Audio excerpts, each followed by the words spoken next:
This year we're maneuvering with very difficult situation, and in the same time we've taken major reforms on the energy sector and in the tax reforms, and we will continue on this.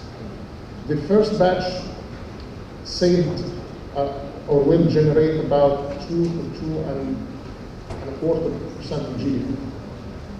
We still have more reforms to do. We're going to introduce the value-added tax during the course of the year. We're building up on the hopes that the economy will continue picking up. We have improvements on the tax system in order to reduce the loopholes. So we're working on achieving the higher growth. We wish to reach around 5 to 6% in 3 years' time. And this is a conservative view, and it's achievable. Having 5% in place will allow us to reduce the unemployment rates quite notably. The driver of this growth over the next 12 months, investment. Is that? Yes. I mean, that's the main area that growth coming from.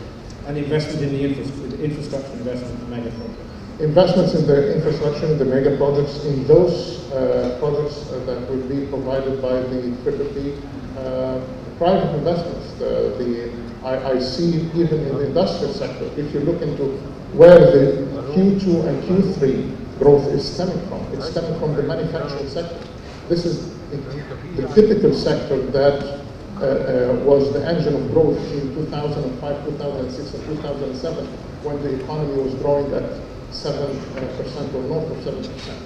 So we see manufacturing is coming back, especially the last 2 quarters data are very significant of this. Look at the production index, look at the manufacturing index, and also the national accounts are giving the same sign. Let's stay with the deficit for a minute. The word deficit is something that it haunts every economy, not just the Egyptian one. And if you look at the UK and of course continental Europe, the deficits there have been very stubborn in terms of reduction. Do you see that deficit coming down substantially over the next 12 months? Even if it does, it's still going to be substantial. How sustainable is that? How will you find it? Okay, our starting point is a deficit of around, for this year, we're anticipating anywhere 12.5%, maybe a little bit higher, a little bit lower. But if you take out the one-offs, the generous assistances that we received from our Gulf brothers during the course of last year, this deficit will jump to close to 15%. We're bringing this down to anywhere between 10 and 11% during the course of this year. And again, it is primarily based on structural reforms like the ones that already have been taken. With the Suez Canal project, and I will have to retain some of its earnings in a single fund in order to repay for the certificates in 5 years now. My deficit may be more closer to the 10.5 than the 10 that was announced, which is fine. Again, part of our policy that we are looking into the intergenerational aspects, and we don't want to inherit our successors just debt. We have to give them opportunities, great opportunities to grow. So let's say 10.5, 11%. If it comes down by that quantum, it's a fine result. What assumptions are in there about the role of your GCC brothers? I mean, they've all voiced, and I believe them, that they will continue to support them. Is there a quantum on that? Is there structure for it? Actually, when we prepared the budget, we were very keen not to take into consideration the same magnitude or anything closer to the magnitude of the assistances that we received during the course of 2015. If I recall the number correctly and precisely, we have assistances or grants no more than $1.25 billion. This is what we have in the budget. Compared to last year, we received something in the vicinity of $8 billion. So most of our consolidation, if not it's entirely actually, almost entirely based and dependent on structural reforms that we invented. The reform of the subsidy system, which is something that we've advocated, everyone has advocated for many years, and not just here in Egypt. It was a tremendously important signal that was sent by the new administration when the subsidy system was changed, practically overnight. I would argue that that's a first step. It's a very, very good first step, and our applause, and we can go to the people that took that, yourself included. But more is needed. Do you think that the people understand this? Do you think that this is politically viable over the next year, or do you think it's going to be more gradual? Okay, let me. Your question is twofold. So the first fold is this going to continue? The answer is yes, and we intend to phase out the energy subsidies over the course of 5 years. But this does not come entirely through price movements. Price movements is a major factor in there. But when you talk about improving energy efficiencies, changing the pattern how energy products are being transmitted from one stage to another. Here I'm talking about the petroleum products, changing those modalities to reduce the practical, because all this counts on the subsidy bill, by the way. Absolutely, yeah. The leakages and all that. When you talk about the diversity and your energy mix, when you talk about streamlining consumption through quantity control, and we already are going to implement the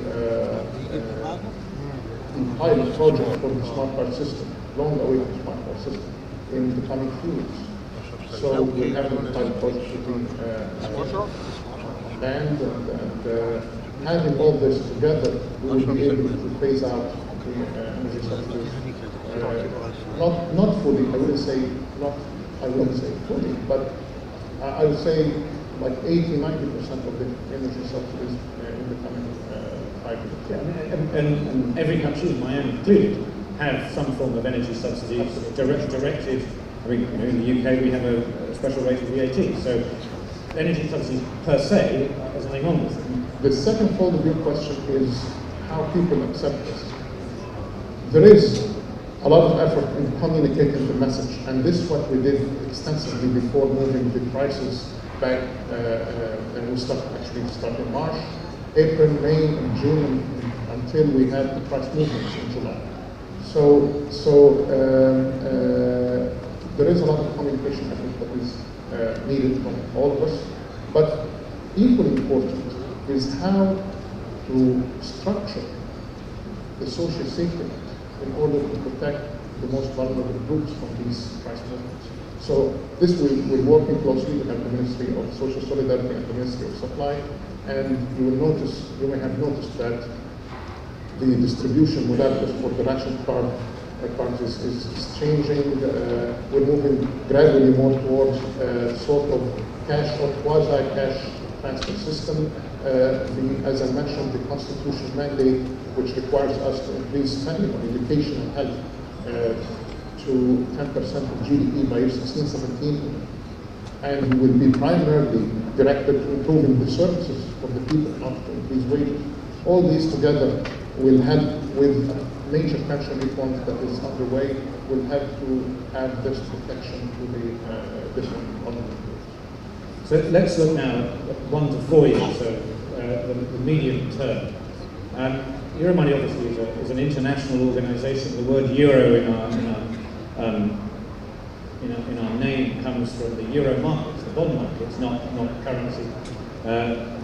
So we're obviously very interested in the way that Egypt relates to international financial institutions. And you yourself, over your years in the finance ministry, of course, had many discussions with the IMF, and we're talking to them. When do you think that multilateral institutions like the IMF will be ready, or you were ready to work with them? Do you think that that's something that once you turn the corner on the economy, you put these things into place, that it'll, at that time, you will begin to go back to the multilateral? Again, the relations with IMF never stopped. Absolutely. And so just to put it in the right way. And we're working, for example, on the value-added tax reforms very closely with IMF. Just during my term, I received 3 IMF technical assistance missions working on the law and the systems, on the administration, and we have continuous talks with Chris Jarvis and his team, exchanging the data and information all the time. It never stops. We have an obligation to receive an Article 4 consultation, and I mentioned this publicly more than once, that we'll be sending an invitation very soon for IMF to come and to make sure that we have a report out before Egypt's next major economic conference in February. So we'll have to work on this quite early, receive the mission, give them the time lapse, make sure that they present it to the board and it's out. And we publish our Article 4 reports. So the last Article 4 report was prepared in 2010 and was ready to be published on February 25th, if I'm not mistaken, January 25th of 2011. And at that time, the management and the board and IMF, they thought to cease publishing that report. Since then, we did not receive an Article 4 consultation because we were in talks with the institution for a possible financing program, which did not materialize for different reasons. So now we're going to invite the institution to come and continue our talks. It's a very important report for us, and to have a good window of communication with the international community. What about the international capital markets? The government debt is primarily, of course, domestic, which is good.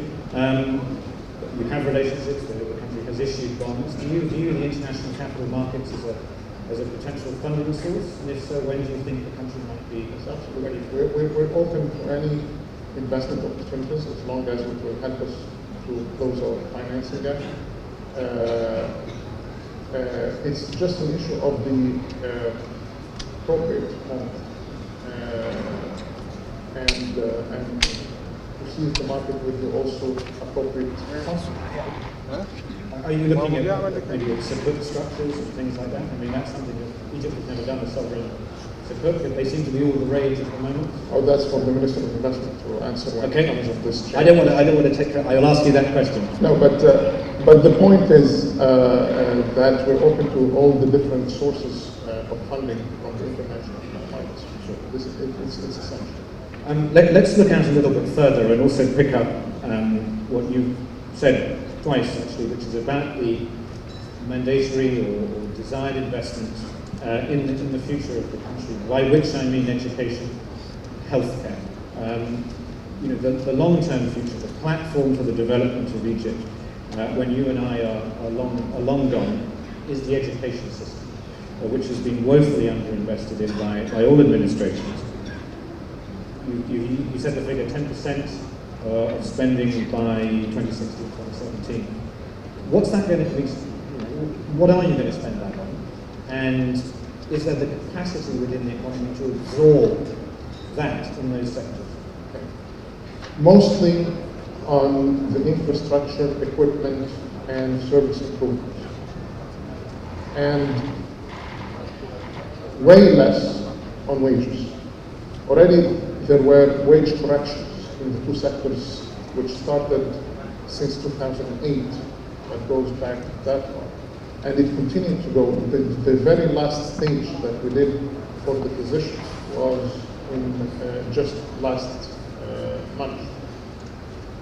Now it's the time to turn all the resources and make sure that they are directed to the infrastructure and to the availability of the service itself, including sort of a health insurance coverage, which has to be very carefully planned in order to ensure for the sustainability as well. So here you're talking about how to improve the quality of the life of the people. When it comes to education, the Minister of Education has presented a very, I would say, lengthy plan to the cabinet about 2 months ago. And he explained in detail how he is going to change the education system in the country. But this will take time. This is not something that can be implemented over the course of a few months or something. Absolutely not. In the meantime, vocational training. And the Prime Minister was giving a speech last week at the AMCHA. And he mentioned that there will be a new ministry just for vocational training.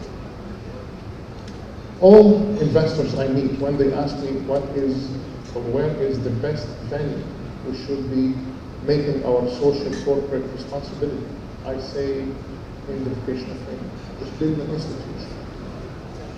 I mean, this is the key thing, because the real drivers of success in healthcare and education, what they call HEM, healthcare education and management, is people.